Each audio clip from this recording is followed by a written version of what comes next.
Hi friends, ఈరోజు గోంగూర పచ్చడి ఎలా చేస్తానో చూద్దాం. గోంగూర చిన్న కట్టలు 3 తీసుకొని వలిచి పెట్టుకున్నాను. కొంచెం ఆయిల్ హీట్ అయిన తర్వాత ఒక 10 గ్రాముల ఎండుమిరపకాయలు తొడియం తీసి పెట్టుకున్నాను.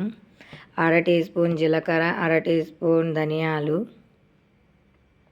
బాగా మనం చట్నీకి ఎలా వేయించుకుంటామో అలా వేయించుకోవాలి.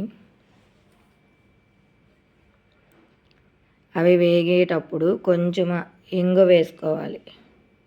ఇంగు వేస్తే కొంచెం టేస్ట్ బాగుంటుంది గోంగూర చట్నీ.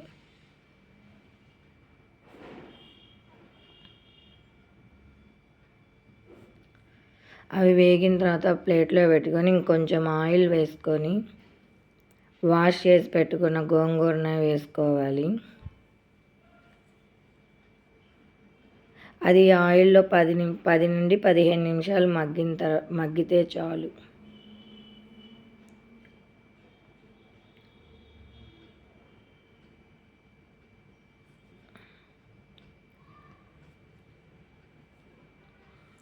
ప్లేట్ వేస్తే తొందరగా మగ్గిపోతుంది.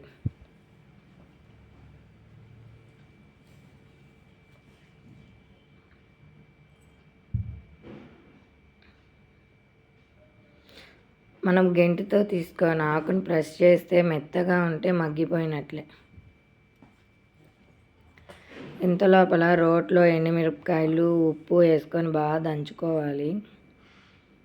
అది బాగా మెత్తగా మెదిగిన తర్వాత గోంగూరని వేసుకోవాలి.